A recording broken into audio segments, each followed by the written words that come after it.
start the recording. Hello, everyone. Thank you for coming to the Monday Majlis today. And my guest is Yusuf Ünal. And well, for junior scholars, I start with a very little lesson. Conferences are important. Conferences are important in many, many ways to present your research, to give talks, to listen to talks, but well, also just to meet people. And I'm saying that because I met Yusuf at a conference and I missed his talk because, you know, in conferences often there are parallel panels and you don't know which hand of you have it's better to bite and not to go. So I missed his talk, but met him after. And then we had such a lovely discussion. Then I decided that I would like I would really like to hear his talk, and then I invited him to the Majlis. Then also I checked with some people, notably Ferenc Csirkés. Is he as good as I think he is? And then he said, yes, he's brilliant. So he confirmed my invitation, and you know, well, in that. We all remember those years when we went to conferences trying to sell our brain. So you know that when you will meet senior scholars, they have been in the same shoes as you are, and if when we get lucky enough to have a permanent position, we are happy to help those who doesn't have it yet. And Yusuf, at that point, I don't think you didn't finish your PhD then, if I remember well. And now you have a research fellowship, which is good.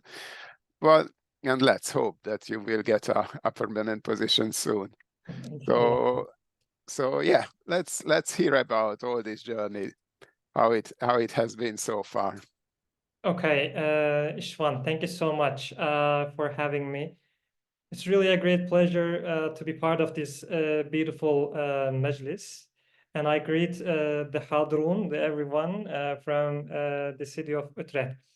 I also enjoyed our conversation in the latest, or before the latest one in Denver, after the Mesa panel. And yes, you are right. At the time, I was a research scholar.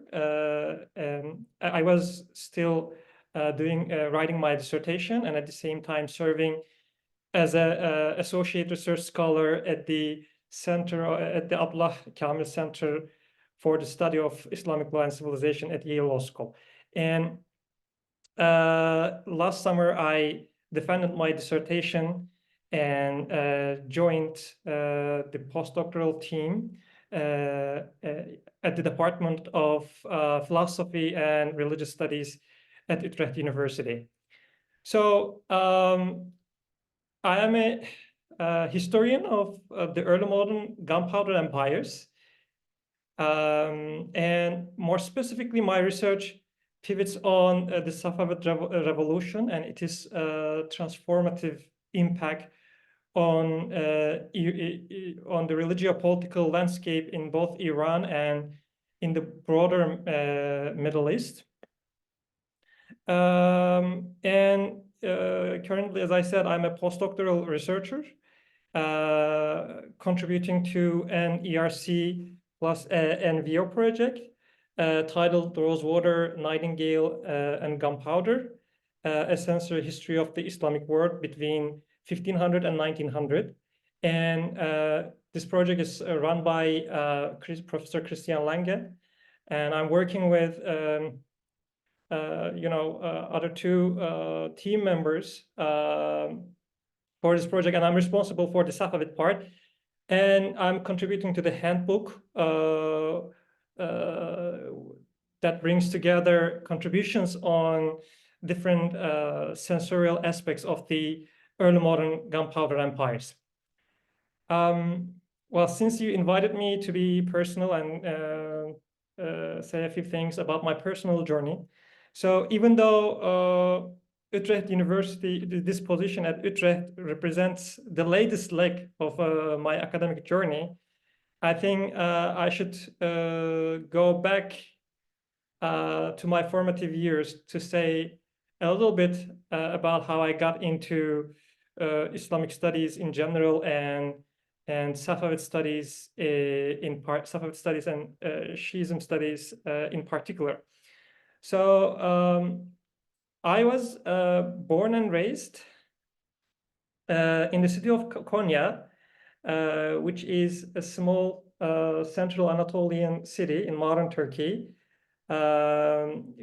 which served as the capital state of the Selçuklu dynasty and has the burial places of Mevlana Celaleddin Rumi, Şemsi Tebrizi, and Sadreddin Konevi, among others. And I grew up in a fairly religious environment. It was pretty diverse and intellectually stimulating. And I initially started with Quranic studies in my late middle and early high school years. Because I was introduced to the idea that, as a believer, you need to understand the speech of God. And it is not enough to recite the Quran just in Arabic and in Arabic for during certain occasions like funerals and other important dates. And it should be understood. Therefore, if you don't know Arabic, you should read it in modern translation. So I studied the content of the Quran carefully several times. And then I interacted with people in my school, in my neighborhood, in different venues. And I interacted with people whom I would now characterize as people of Hadith, who put great emphasis on the study of Hadith. And I was at that time pretty much impressed by their erudition and the comprehensive grasp of Hadith, especially when they invoke certain Hadith during any intellectual debates. So I decided to go through Sunni Hadith collections.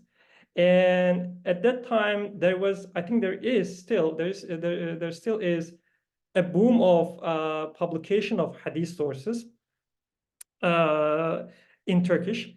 And I started with, Kutub-ı Sitte. It was initially an intimidating task, but I got the hang of how to read them quickly. If you just skip the Arabic text and the chain of transmitters, and there will be just a brief content in Turkish, and you will, proceed quickly. I mean, now looking back on my experience, especially, going through certain parts related to, for instance, Faraiz, Kitab al-Hayz, or I don't know, sections related to apocalyptic scenarios, like Fitan and Malahim. It was a little bit challenging to go through these sections, but overall it was very much enriching experience for me, and it's kind of enhanced my familiarity with the prophetic discourse. And then I started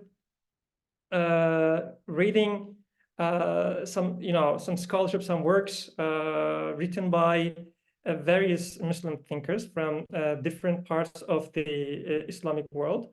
And at the time, it was pretty much accessible.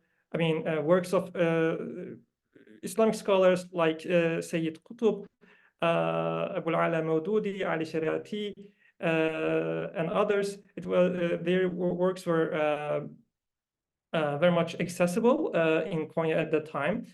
And I, because, especially through a group who had deep sympathy for Iranian revolution and revolutionary ideologues. Many books of almost all of Ali Shariati's works were translated into Turkish. So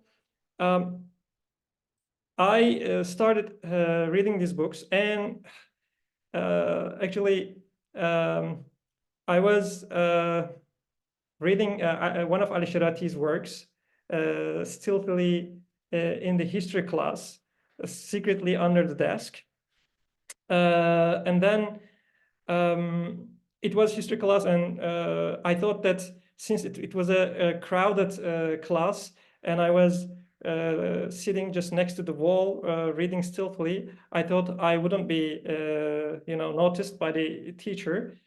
But somehow he noticed me reading, and he stopped his, he was a passionate guy, and you had to endure his long harangues about, the corrupted new generation. And also he compared this, millennial or, young generation with the deeds and glorious acts of heroic acts of our, ancestors. So at a certain point, I was kind of zoned out, and I was reading Ali Shariati's work, and then I got caught up by him, and he approached me and then asked, "No, what are you doing?" And I said, "Oh, I was looking at my book, just perusing it." And he snatched the book and looked at the title. I don't exactly remember what was the title, maybe Mazhab alayhi Mazhab, or Tashayyu Alavi, or Safavi. And then he asked about the author. And when I said Ali Shariati is an Iranian scholar, he became very angry and scolded me in front of the entire class and said, how come you're reading a Shi'i scholar? You should be reading a Sunni scholar. To be honest, at that time, I didn't know much about Sunni Shi'i differences. And in fact, the fact that, Sayyid Qutb, Ali Shariati trivialize some Sunni Shi'i differences for much higher, superior topics, more urgent topics for the community, I mean, I like it. I mean, I didn't know, like I said, the polemical, doctrinal differences, and the way they kind of speak to reconstruct the, Sunni Shi'i history resonated with me. But then, I wanted to understand the history of Shiism and the Sunni Shi'i difference. It was mostly Konya, almost homogeneously a Sunni city. And I didn't experience any kind of encounter with any Shi'i at the time. So my teacher's fierce reaction and chastisement encouraged me to explore Shiism more. And at the time in my high school, there was a really intellectually vibrant environment, and I had some like-minded friends, and we decided to organize an informal reading group, and we assigned different subjects to explore together in our houses. And I chose Shi'i Islam, and another one, for instance, got the topic of Abu Hanifa, Sufi Islam in Central Anatolia, or the debate between Ahl Hadith and Ahl Ray. Anyways, at that time I was only able to read Turkish, so I obtained works, mostly produced by academics in Turkish ilahiyat schools or divinity schools about Shi'i Islam. So these were mostly texts written by Sunni scholars about Shi'i Islam. Anyways, the more we explore these topics with my friends, most of them are still, they are also in the academia. the more I became interested in, history. I mean, before that, I was much more interested in some truth claims, but then later on, I became much more interested in how these truth claims were constructed historically and negotiated and renegotiated across time. That experience motivated me to study history for my college degree. So history was my first and only choice when I was deciding, majors. So I left Konya for the first time for Ankara for my, for my major at top economics and top University of Economics and Technology. And it is where I learn English.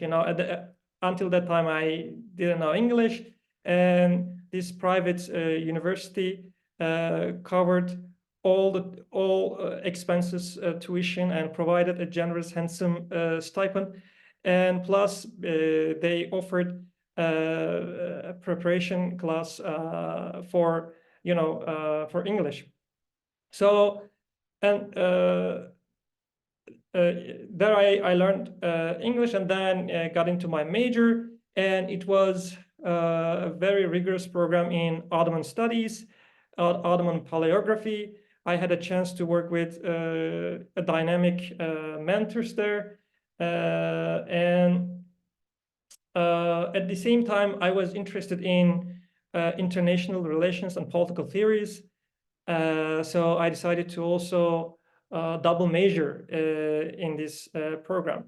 But one of the most memorable experience and enriching experience that also informed my career was a class that I took with Fatih Usler on Persian. So I started learning Persian because I was already interested in Iranian history. And then it was just a beginner class. I continued my studies in Persian at the center of Persian and Iranian culture in the Iranian embassy to Ankara. So I studied there for almost 2 years. And as a junior, I had a chance to go to Iran to make an internship there. And I, had a chance to attend advanced classes at the Dehoda Center. And then I wrote my senior thesis about the role of ulama in the constitutional movements in the late Ottoman Empire and Qajar Iran. Then, after, I move on to my next academic journey, academic leg, the leg of my academic journey. And I started MA at Boğaziçi University. And my initial idea was to build on my senior thesis. But then I had a chance to take a class with Derin Terzoğlu. She offered a class on, religious politics in early modern Muslim gunpowder empires. And I was totally intrigued by the subject. And I wrote a thesis on a fascinating polemical treatise that came out during the reign of Shah Tahmasp. It is an anti-Sunni polemical text with a theatrical format in which a Shi'i slave girl defeat her opponents, notable Sunni figures, in the presence of Harun and Rashid. The text, the content, in and of itself is very interesting. I mean, it turns relatively insipid theological discussions, major disagreements between Sunnis and Shia, into a very brisk theatrical account. This text was originally written in Persian, but then translated into Ottoman Turkish and Urdu as well. So I decided to write the biography of this text's fascinating journey in Iran, in Ottoman, and in the subcontinent. And when I was doing my research on the Safavids, I had a chance to read Devin Stewart's works on the Safavids, different aspects of Safavid Shi'ism. And I really like his style and his kind of comment on from modern sources in Arabic and Persian. I mean, at the time, I was interested in doing PhD in the States, and gain an experience in an English-speaking world, especially in the American academic system. And then I mean, after studying his works, I Googled and figured that he's affiliated with Emory University. And I wrote to him, and he immediately got back to me. And then, as a Fulbright scholar, I started my PhD in the Islamic Civilization Studies at Emory University. Of course, at that time, it was a major, transition for me from Istanbul to Atlanta, because I had a tenure track position at the Istanbul University at that time at the Institute of Turkish Studies. And I had to resign from that position to pursue PhD in the States. And I never regretted my decision. Hopefully, I will never regret it in this, academic precarity. But it was a very much enriching experience to do PhD in that program. I reminisce about having directed reading classes with Devin. I mean, it's enriched my horizon, expanded my horizon, and it was really fun to explore, different genres. We read, Tabakat, books from Tabakat literature, polemical text, legal text in Arabic, and also I had a chance to explore, manuscript sources, and we read together. So it was really, enriching experience. And also I had a chance to study with other scholars and familiarize with, theories of religion, methodology, global history, among other things. And I wrote my dissertation under the supervision of Devin, and it was about the Safavid conversion of Iran to Shi'i Islam, and it is wide-ranging impacts on the region. In the last year of my PhD, I had the opportunity to serve as a associate research scholar at the center, as I mentioned earlier, at the Abdullah Kamil Center for the study of law and Islamic civilization. And it was also a great opportunity for me to engage with some legal scholars. And during the tenure of my fellowship there, I had a chance to explore, the impact of Ottoman-Safavid conflict on the legal discourses in both Ottoman and Safavid empires. And I studied closely, especially legal collections or legal rulings issued by Sunni and Shi'i scholars. And then as of past October, I started my postdoc here at Utrecht, and I'll be contributing for this exciting project, and we'll see what future holds for me. But I'm really excited and grateful for all these opportunities and experience. So in a nutshell, Istvan, I mean, my academic research interests develop at very early age, and I am pursuing, some of the inquiries that I have. These inquiries constitute my, my biography, my personal and academic formation, and it is also fun to do it professionally.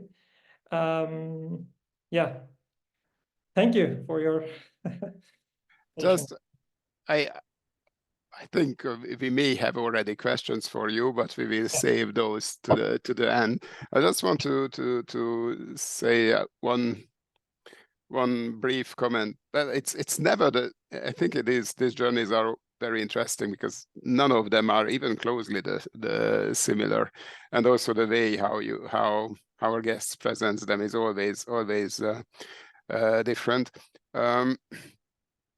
Yeah, well, which is something which is admirable here is really your courage and perseverance, especially given the fact that one of the main source of fierce inspiration for you was public humiliation, and it is funny that in fact public humiliation can be very inspirational. I get my fair share of that, and we'll probably still get it. And on the spot, it's not the most pleasant feeling, but it's certainly well, yeah, you remember it, and it bothers you, and then it helps you to, if you manage to overcome it, it helps you to investigate the point for which you have been reproached. So that was very interesting to hear. And also then, yes, well, okay, it's one thing to be scolded by your teacher, but then to have the courage to turn it into action and to more studies, and then to the point that you just renounce of a tenure track in your own country, just to pursue knowledge of talab al-ilm in another country. That's truly admirable. Yeah, well, let's hear, where are you now with this research? Okay.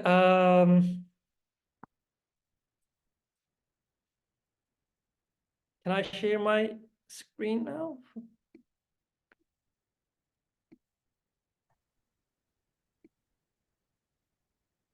Okay, can you see? We can see it all right. Yes, very good.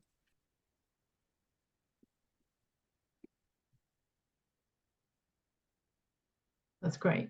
Thank you.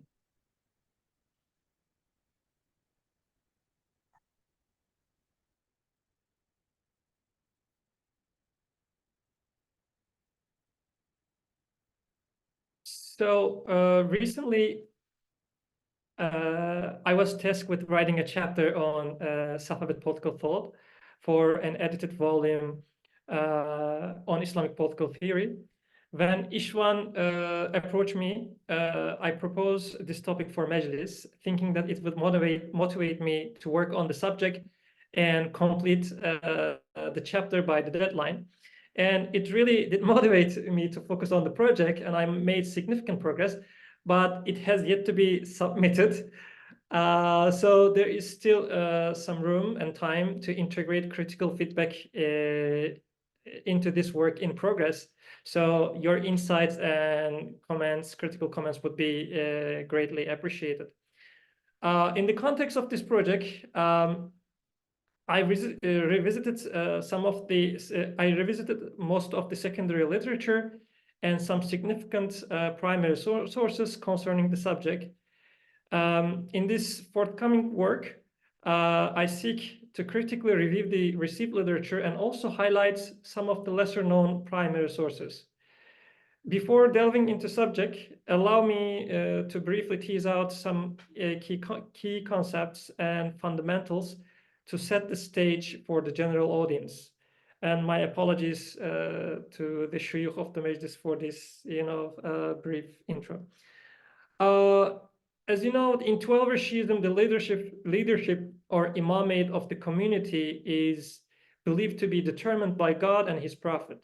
According to this belief, Ali ibn Abi Talib and his 11 descendants were designated as successors to the prophet. However, following the prophet's demise, others seized the right to lead the community through force and coercion, denying it to Ali and subsequent imams.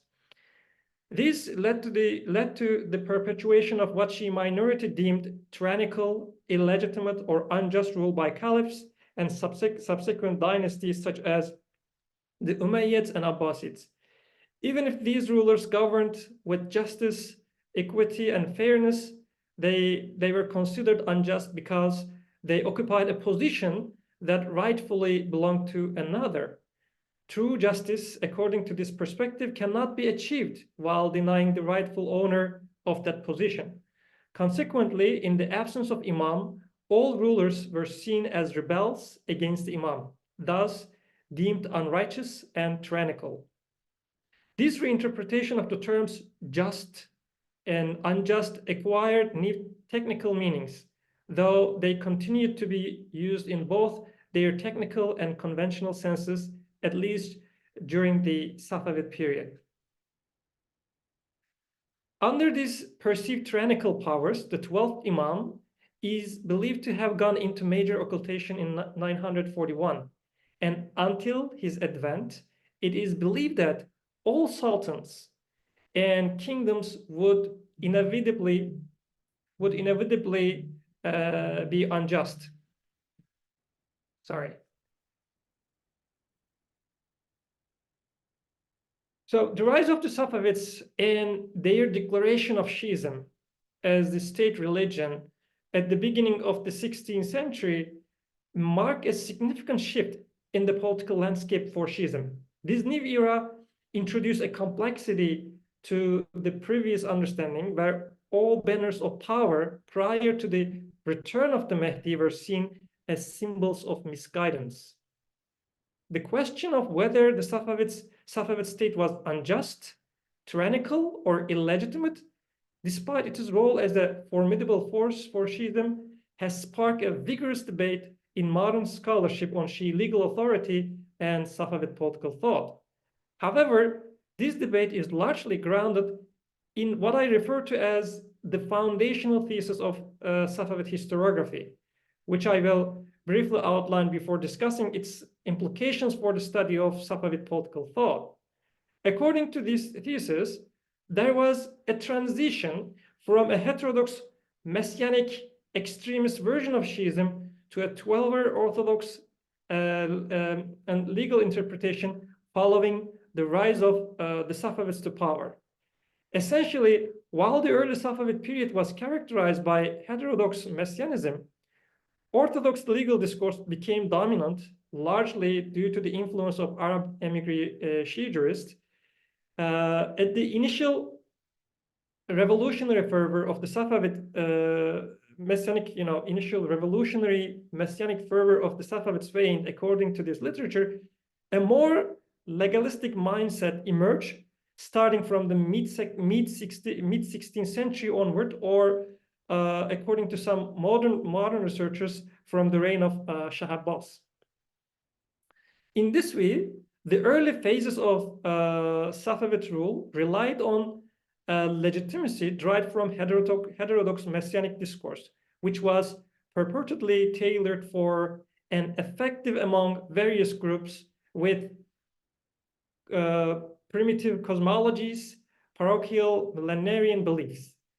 According to this thesis, Ismail was revered as God or the hidden Imam by certain Kızılbaş groups, and he himself had little or no knowledge of 12 Shi'ism, leading to an abrupt conversion on his part. Recent scholarship on Shah Ismail's poetry has initiated a process of re-evaluation that challenges the foundations of the thesis outlined earlier. By revisiting Hatay's poetry with a critical eye and examining contemporary sources, including previously overlooked Sunni and Shi'i accounts from the latter half of the 15th century, scholars have begun to dismantle some of the pillars of this thesis.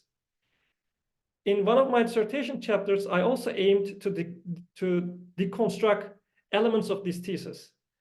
However, a comprehensive discussion of my reservations about this thesis would require another Majlis, I think.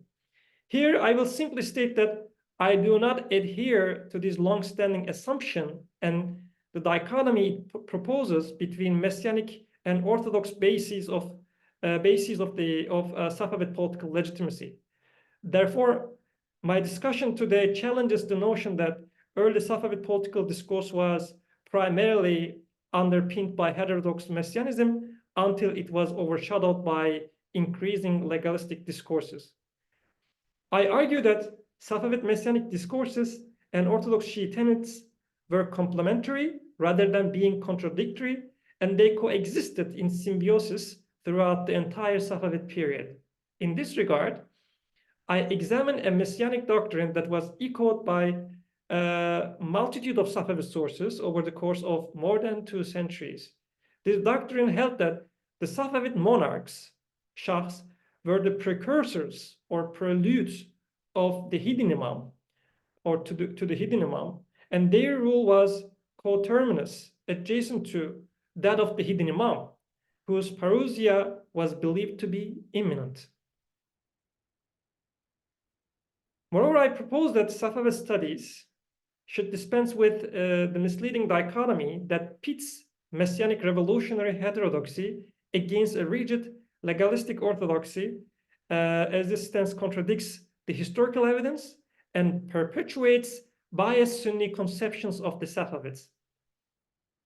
Furthermore, I maintain that the notions of messianism held by both the Safavids and the Ottomans as integral components of the broader Mediterranean messianic worldviews were mostly similar.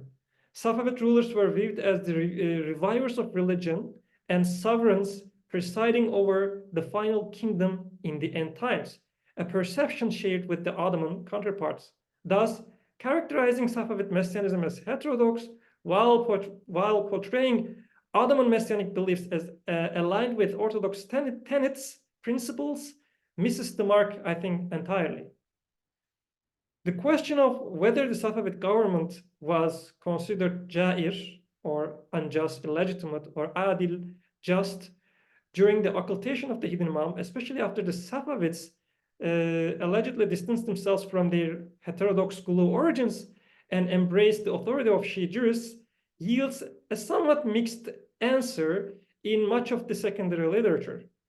Safavid jurists did not formally grant de jure legitimacy to the Safavids, according to Norman Calder, but they did extend de facto accommodation by accepting certain religious offices and serving the Safavid monarchs. However, some other jurists outright rejected Safavid Shi'ism and refrained from collaborating with them, as noted by some modern researchers. For instance, Calder argued that Shi'i juristic tradition did not possess the conceptual framework to consider a secular ruler as a true agent of the Sharia.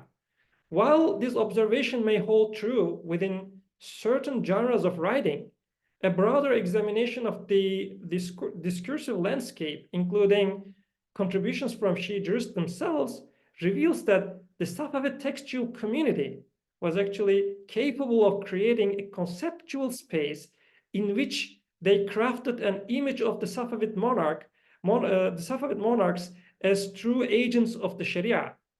Throughout my discussion, it will become apparent that characterizing the Safavid rulers as secular is both problematic and anachronistic. Now, let me introduce two treatises, one from the early Safavid period and the other from the late period. These examples will help illustrate the conceptual framework within which Safavid scholars operated and highlight the continuity and coherence in political discourse throughout the Safavid era. It is important to note that these treatises are not isolated texts. Rather, the arguments and concepts they present were adopted by a wide array of contemporary Safavid writings.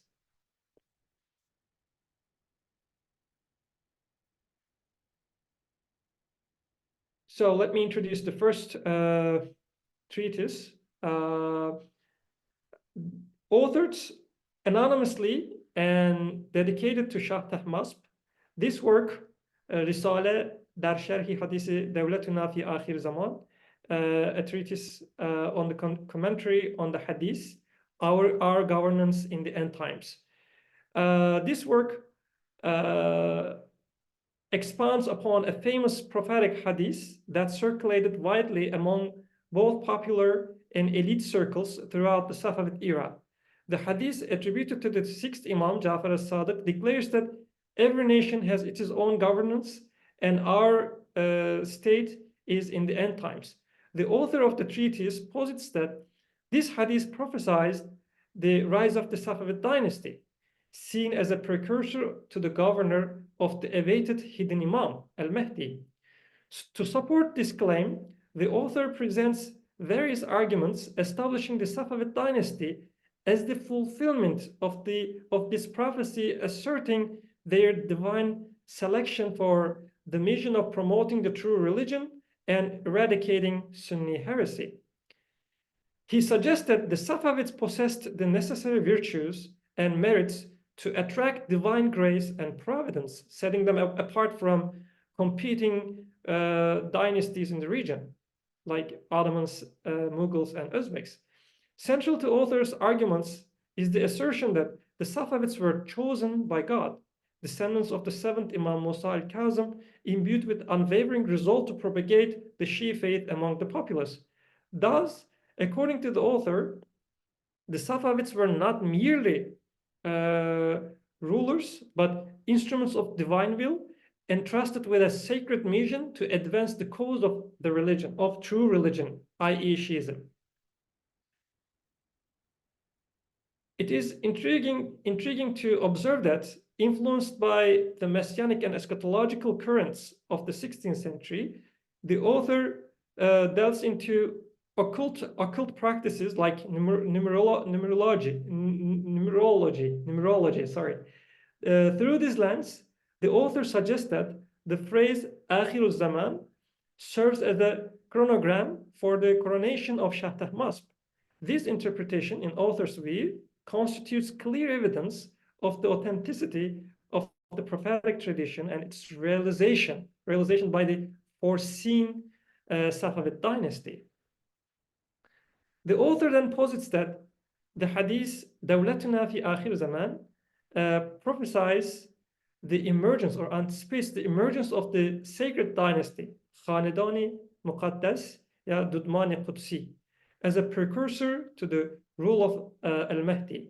Furthermore, he presents a plethora of evidence to support the notion that the Safavid state represents the end-time state, which would serve as the arena for the arrival of al-Mahdi. He numerically analyzes each word of the hadith, and he concludes that while the phrase Devlatuna, or our state governance, carries a general implication that could apply to any dynasty connected to the sacred lineage of the Prophet, it is the Safavids who fulfill the prophetic tradition. According to the author, the Safavids rightfully lay claim to this prophecy for the following reasons. First, Nisbah, their sacred lineage, being descendants of the seventh Imam Musa al-Kazim. With their noble pedigree and other merits, the Safavids were unrivaled among others. جامع بين نشأتين vilayet ve hükümet başat. Yani they united velaya and sultanate in themselves. They also stood apart because of their hisbe or kudra, their virtues and power. The Safavids exhibited commendable traits such as promoting and propagating the true faith, safeguarding the Shi'i community, rescuing them from oppression, and actively advocating for righteousness. They also, according to the author, possess true character, paki tinet, and pure faith, paki akidet. So they are not only conquerors of lands, but also hearts, regarded as the sovereign of the universe. In a brief span, by the grace of God, they expanded their territories and converted people into the fold of a pure and true faith, i.e. Shi'i Islam. The anonymous author, also stresses that despite their numerous merits, undeniable noble pedigree, and their esteemed role in championing Shi'i Islam, the Safavid Shahs displayed profound humility and respect for the holy imams. They adopted honorific titles, utilizing them in royal correspondences and public declarations. For example, they refer to themselves as Haki Astani Sayyidul Bashar, the dust of the threshold of the master of mankind, i.e. the prophet. Or Gulami Emir al-Mu'minin al-Haydar, the servant of the commander of the faithful. Or Muravviji Mazhabi A'immayi Isna Ashariya, the promoter of the Shia faith. They were also the pride of the Sayyid sect, the Furqai Najiyah, providing a heaven where Shiites could live in peace without fear or oppression. They encourage expression of affection for the imams, the Shahs, affection for the infallible imams. The Shahs themselves were eloquent and passionate in their praise of the imams, and equally vehement in condemning and insulting opponents of Shia, namely the Sunnis. The Shah possessed keen insight, enabling him to easily discern Sunnis and Shiites merely by their appearance. Shiites, their faces radiant with piety, were readily distinguished, as the Quranic verse states, their mark is on their faces.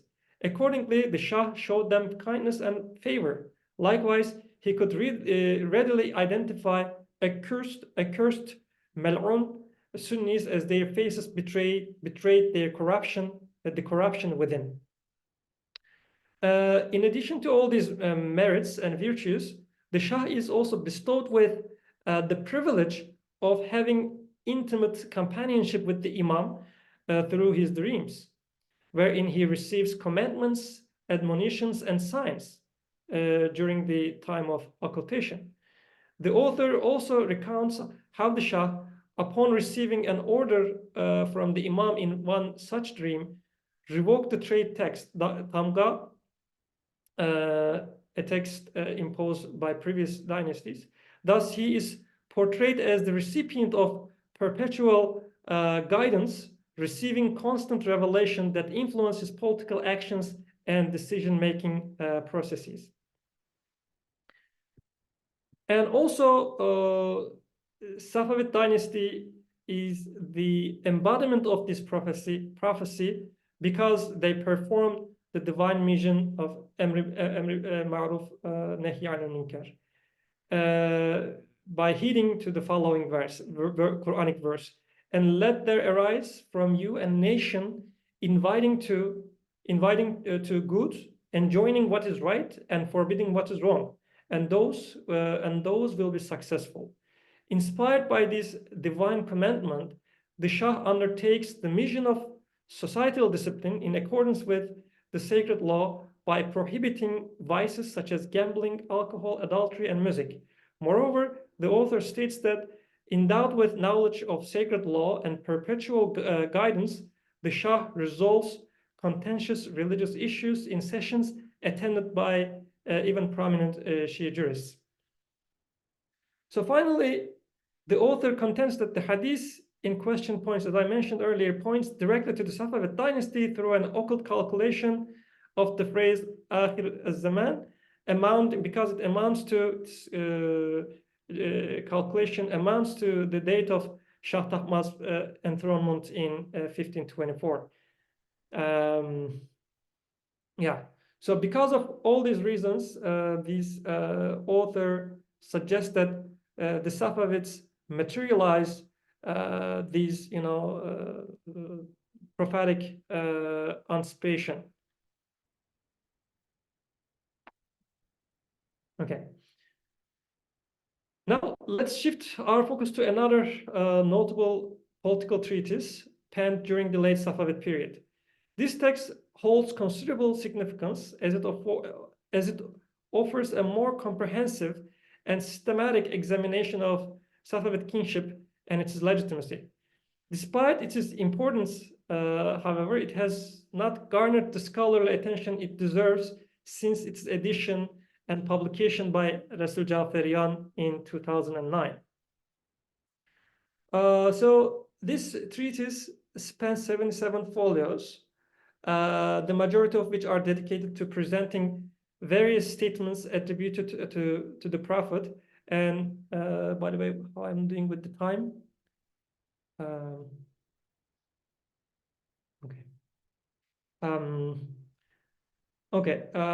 So this treatise spans 77 folios, the majority of which are dedicated to presenting various statements attributed to the Prophet and Shi'i imams, aiming to demonstrate that the emergence of the Safavid monarchy was prophesied and anticipated by Shi'i authorities.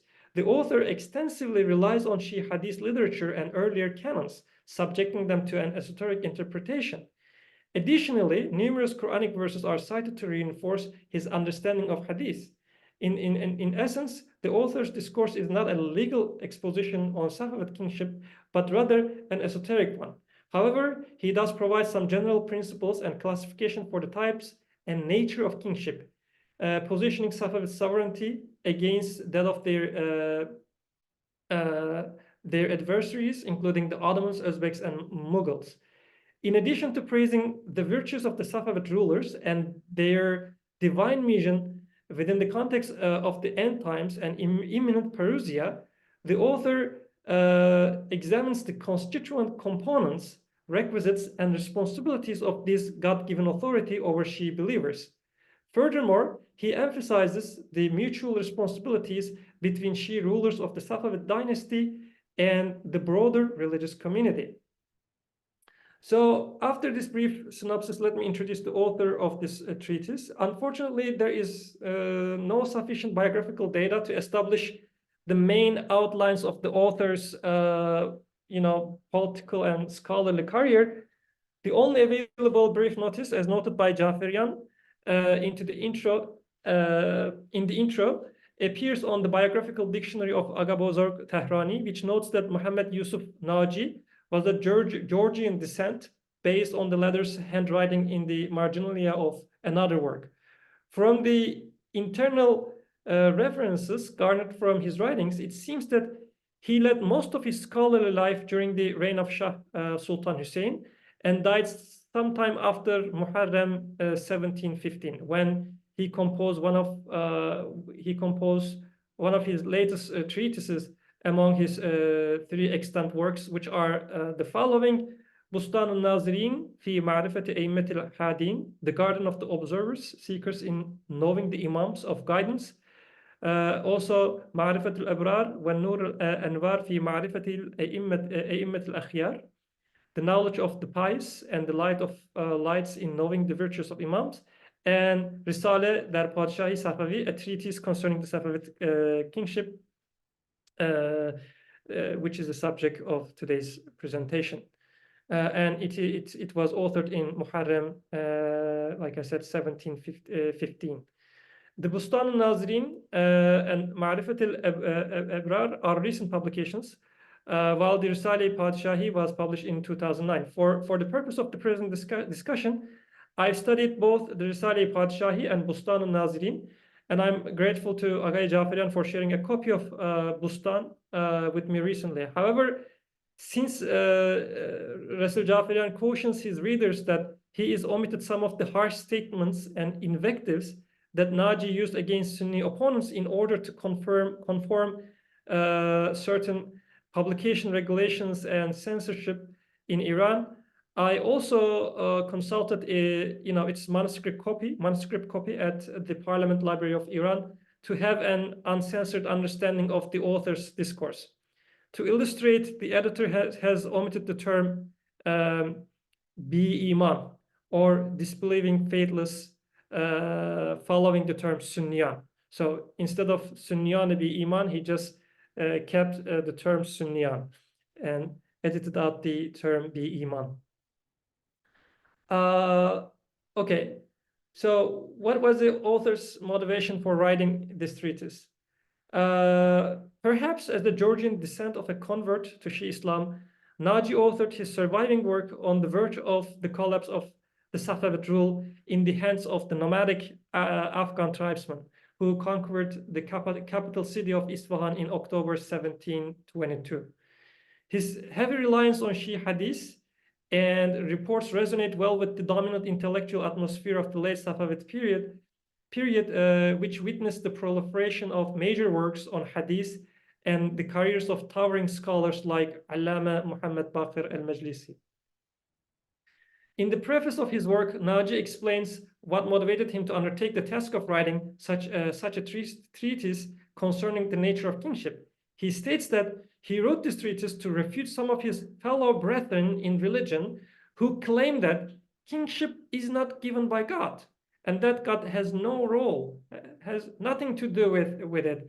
Rather, it's a matter of coercion, jabr, and overcoming, ghalaba. To the contrary, he explains that it is God-given.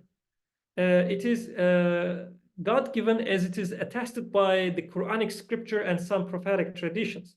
More importantly, he makes a detailed case to demonstrate that the Safavid kingship is not only God-given, but also divinely commissioned with a special mission in the end times. Before his esoteric reading of a number of hadith reports that allegedly heralded the rise of the Safavid state, the author first explains the necessity and kinds of kingship in general. The author stresses that kingship is necessary for people and the existence of all religions, true or false. To him, there exist mainly two types of kingship or kingdom: the kingdom of Adam and the kingdom of Satan. This duality is analogous to the binary between good and evil. And under the kingdom of Adam, I think one can also read it as God or good, the kingship was possessed by the kingdom of the infallible being, Anbiya and Awsiya, or the prophets and his infallible successors, i.e. the imams, and the kingdom of trial and test. The kingdom of Satan, on the other hand, includes those rulers who rejected the kingdom of the infallible beings and arrogated to themselves the right to rule. Hence, they are called the kingdom of tyranny and usurpation. So the non-Muslim and non-Shi'i Muslim powers, including Sunni states, fall under the latter category. In other words, the rule of the first three caliphs and all subsequent Sunni dynasties, such as the Umayyads, Abbasids, Ottomans, Uzbeks, and the Mughals, because he specifically mentions the latter three Sunni states with vitriolic opprobrium and labels them as tyrannical states. So the kingdom of the infallible beings, based on certain prophetic reports, the author states that the history of Muslim community would unravel in parallel with historical experience of the children of Israel. So what happened among the children of Israel will also happen in this ummah. So what happened among the Israelites? At first, the Israeli prophet descended from one lineage, the kings from so the prophets descended from one lineage and the kings from another. But then the two authorities are combined in the hand of one pedigree, that of David, and continued with Solomon. Similarly, the author maintains the prophecy and kingship combined in the hands of Prophet Muhammad and continued with Ali ibn Abi Talib and his descendants. Although these parallel developments, however, the author stresses that the Prophet Muhammad was the most superior prophet and Ali was the most superior successor.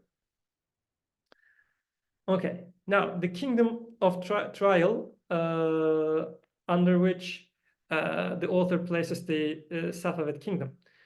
Although the principal asl of kingship lies in the prophethood and successorship, the rulership may be taken over by some fallible beings in the absence or occultation of the infallible.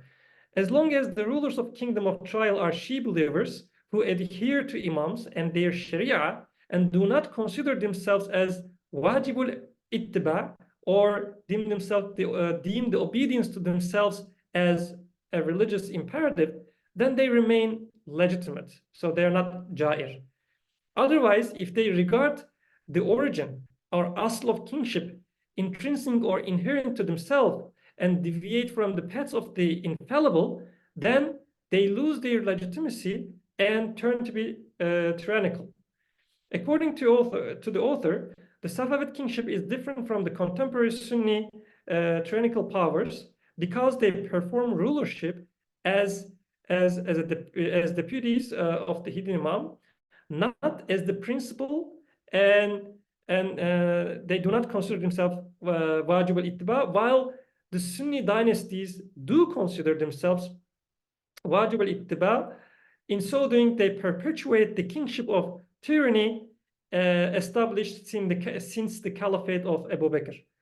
Although the Safavid acts as the deputy or agent of the principal, and without being a subject of intrinsic obedience, it is still wajib or incumbent upon his subjects, i.e. Shi'i believers, Shi'i community, and respect their Shi'i rulers because of several reasons.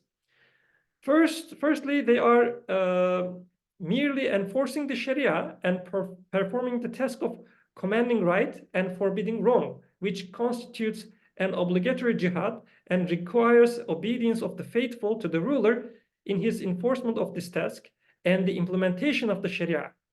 The author stresses that commanding good and forbidding evil is incumbent upon whoever is able to do so. Since the Safavid rulers represents the most capable member of the community of believers, he is chiefly responsible of this religious task. Naji places a special emphasis on this particular task of the Safavid to demonstrate the legitimacy and virtues of the Safavid kingship. He cites a hadith attributed to the Prophet, who is reported to have said, "Whoever establishes or trailblazes a good sunnah, he will have its reward and the reward of those who act upon it until the day of judgment, without their rewards being diminished in any way." And then he continues as follows.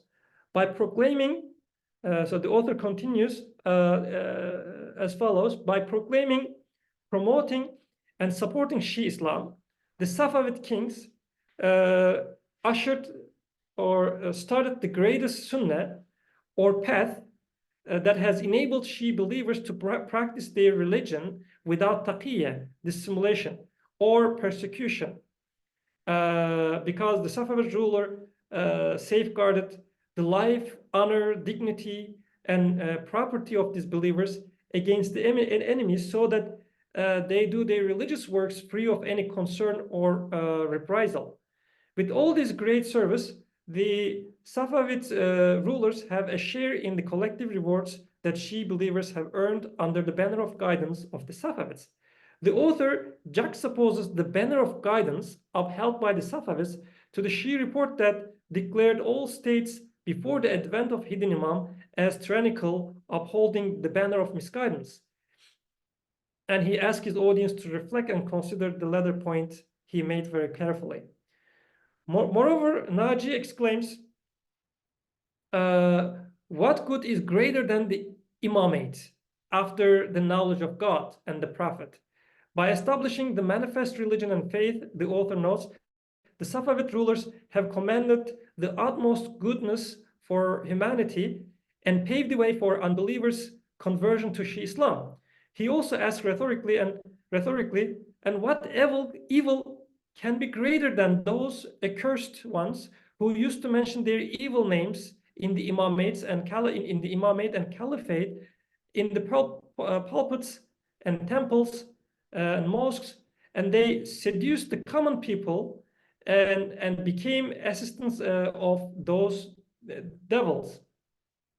So by forbidding this evil practice and eradicating the traces of Sunnism, the author suggests, the Safavids carried out the most significant task in the way of religion and believers. Finally, Naji cites Abu Ja'far, who stated that commanding good and forbidding evil are two creations of God Almighty, so whoever supports them, God will honor him, and whoever abandons them, God will abandon him. So by performing this commendable and obligatory task, this statement implies the Safavid rulers earn God's support and reward. Secondly, although the Safavids did not deem themselves wajibul ittiba, it is still incumbent on the believers to hold them in high esteem because of their sacred genealogy, which is wajib at-takrim. In other words, the Sayyid genealogy of the Safavid dynasty in and of itself should command the believers' respect and reverence. The household of the Prophet already represents a God-chosen elite, khawas. As the fruits of this noble genealogical tree, the Safavids represent a chosen dynasty from a chosen pedigree for a special divine mission. Naji advances this genealogical claim when he describes the rise Huruj against the Akkoyunlu Sultan Murad, whom he calls pejoratively Na Murad. According to him, Shah Ismail approached Murad gently and invited him to the true religion, i.e. Shi'ism. However, when the latter refused this call, Shah Ismail wrested back the power from Sultan Murad, the power that Sultan Murad had usurped as a non-Shi'i and non-Sayyid tyrant. In other words, Shah Ismail's khuruj was not an act of rebellion to a legitimate power, but rather a violent act of retaking what is hijacked from Shi'i believers. Naji's justification of war against the Akkoyunlu resonates with the fatwas issued by Mir Damad and Ali Naki Kemerei, two significant scholars, jurists of the Safavid period, who sanctioned the war against the Ottoman infidels. For instance, in response to the Ottoman jurist Nuh Effendi, who had issued a fatwa before the campaign of Ottoman Sultan Murad IV against the Baghdad under the Safavid rule, Kemerei, as the Shaykhul Islam of Isfahan, declared the permissibility of killing and enslaving the Ottomans. In his fatwa, Kemerei systematically rebuts Nuh Effendi's allegation that the Safavids were obstinate rebels against the rightful and supreme caliphate of the Ottomans. He asserts that the Ottoman authority is fundamentally illegitimate, and consequently, opposing these illegitimate wielders of power does not constitute rebellion. Rather, it qualifies as a just war. From Kemerei's perspective, it is the Ottomans who should be regarded as rebels because they resisted the legitimate rule of the Safavids. This distinction arises from the fact that the Safavid dynasty, unlike the Ottomans, traces its lineage to the household of the Prophet and more specifically to the Quraysh tribe. In accordance with the prophetic tradition, which restricts the right to leadership to descendants of the Quraysh tribe, the Safavids represents the legitimate holders of power. In contrast, the Ottoman Turks can only be considered the followers, subjects of the legitimate sovereigns of the Safavid dynasty. In summary, Kemerei effectively reverses Nuh Effendi's argument regarding Baghi or rebellion by highlighting the noble and sacred genealogy of the Safavids, which can be traced back to the 7th Imam in Shi'i Islam. Thirdly, to further refurbish the aura of sanctity and the image of monarchy with a heavenly mandate for the Safavids, Naji goes to any lengths to interpret rich Shi'i lore for the prognostication of the rise of the Safavids. For him and many other Safavid authors, many reports or hadiths anticipated the future and heralded the uprising of Shah Ismail as the precursor of the hidden Imam. Since I am running out of time, I'll just quote a few such reports to illustrate the hermeneutical maneuvers undertaken by Naji and other Safavid loyalists. For instance, Naji cites from the Al-Ghaiba of Tusi that the Prophet is reported to have foretold that a young man from Daylam will emerge, filling the mountains, plains, and valleys with awe, hope, and reverence. People will hasten to obey him, whether they are righteous or sinful. Another report, which is also cited by one of the early Safavid chronicles, Tekmilat al-Akhbar, informs there is a treasure that is not of gold or silver, but rather a man from my descendants who will travel to Tabriz with 12,000 horsemen, wearing a red headgear, riding a white mule. So if you hear of him and live in his time, then go to him and support him even if you have to fight. Based on his reading of Nahj al-Balagha, in another instance, Naji also asserts that the Emir al-Mu'minin prophesied that a force that would emerge from his own lineage and God would destroy a pillar through this force. These cryptic statements for Naji clearly foreshadows the Safavids, and the pillar to be collapsed is a metaphor for one of the pillars, which one of the four pillars, which are Rumiye Shumiye, the sinister Romans. He's referring to the Ottomans. Hindiye Bidiniye, the disbelieving or irreligious Indians, referring to the Mughals, and Özbekiye Dünbükiye, so pleasure-seeking Uzbeks, I think, and Iraniye Sunni Iranians. In other words, these pillars represent the historical scene on which Shah Ismail would emerge, or already emerged. The pillar whose collapse was heralded by the Imam is the Sunni pillar in Iran, or Sunni Iran. Naji celebrates the destruction of this pillar and the establishment of the pillar of Shi'ism in its lieu. So for Naji, the Safavid kingship represent the prophecy that has come true. All divine signs and foretelling points to no one other than Shah Ismail. All this confirm their chosen character and noble mission to prepare the scene for the apocalyptic battle at the helm of the hidden Imam. Fourthly, on top of all these merits and virtues of the Safavid, Naji makes a case for the Safavid patrimonial rights. In this regard, he cites a hadith quoted in Arba'in by Hussein ibn Abd al-Samad al-Amili, who quoted a statement of the seventh Imam, commanding his followers obedience to their rulers. For a just ruler is like a compassionate parent, so love for him what you love for yourself, and dislike for him what you dislike for yourself. Elsewhere, Naji urges his audience that as the deputies of the absolute father of the community, i.e. the Imam, Shi'i ulama and rulers, Safavid rulers, have parental rights over the Shi'i community at large. So, according to foregoing reason, the believers must support the Safavid Shahs, respect their noble pedigree, and obey their commandments as long as they are in line with the path of the infallible Imams. In other words, their derived legitimacy as the deputies of the infallible should not be questioned. However, if they deviate from the righteous path and abandon their mission, then there is no obedience for them. Moreover, Naji stresses that the ruler should always be compassionate and treat his subjects with justice and rahmah, compassion. Otherwise, he may fail the test and devolves into tyranny. Remember, this is, I mean, the Safavid kingship is under the kingship of trial and test.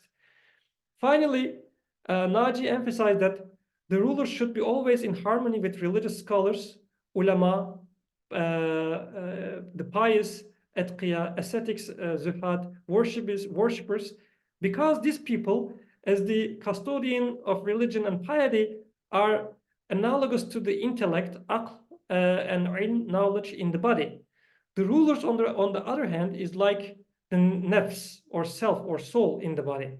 Their soldiers and helpers are like the power of the soul, quwway nafs. From the point of view of managing the affairs of the people, Naji concludes they are like the body.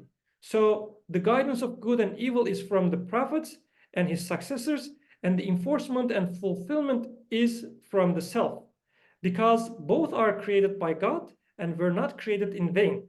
In this regard, he cites a hadith attributed to Imam as-Sadiq, which Al-Karajiki cites in his Kanz al-Fawaid. الملوك حكام على الناس والعلماء حكام على الملوك. The kings are rulers over the people, and the scholars are rulers over the kings. So the soundness and integrity of the body of this kingdom is contingent on the cooperation and harmony between nafs and the intellect, which collectively assume the role of deputyship of the infallible imam.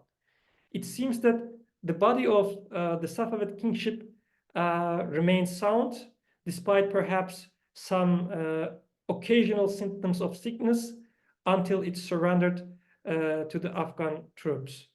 I think I'd better stop here because I exceeded the time limit. So thank you so much for your patience, and I would be happy to answer any questions if you have.